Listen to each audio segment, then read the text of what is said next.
এই মানুষগুলা কতটা বুকাসুদা আবার চিন্তা করি দেখুন, তারা নেত্রী গেছে গিয়া দেশ তো নেই, 1 বছর হয়ে গেছে, 1 বছর উপর হয়েছে তারা নেত্রীর দেশও নাই, পালিয়ে গেছে। অথচ তারা এখনো রাস্তাঘাটে মিছিল করে, এখনো তারা চিন্তা করে যে তারা আবার ক্ষমতা তাইতে পারবো।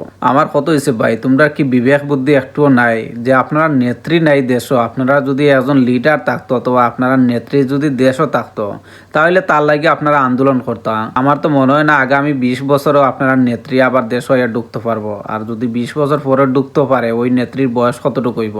প্রায় 105 বছরও কাছাকাছি হইব। তাইলে তোমরা এই মানুষটার লাগিয়া খেনে রাস্তাঘাটে আন্দোলন করডায় করিয়া নিজের জীবনটা ধ্বংস করডায়, নিজের তো একটা ফিউচার আছে না নি? এই যে আসিনা পালাইয়া গেছে, আসিনার বংশের মধ্যে এমন কোনো ব্যক্তি আসেনি যে ব্যক্তিটা আসলে আসিনারে ফিরাইয়া আনার লাগে আন্দোলন করে? আসিনা তো এমন কোনো ব্যক্তি নাই যে তার কোনো বংশের মধ্যে কোনো মানুষ নাই, অথচ তার বংশের মানুষও তো ভাই রাস্তাঘাটে লামিয়ে আন্দোলন করেন না তারে ফিরাইয়া আনার লাগিয়া। তাইলে খেনে আপনি রাস্তাঘাটে আন্দোলন করবা, করিয়া নিজের জীবনটারে নষ্ট করবা, নিজের বাচ্চা কাচ্চার ভবিষ্যৎ নষ্ট করবা, নিজের ফ্যামিলিরে লইয়া বালা তখন না নেই, এমন কাজ করার দরকার লাগছে কিতা?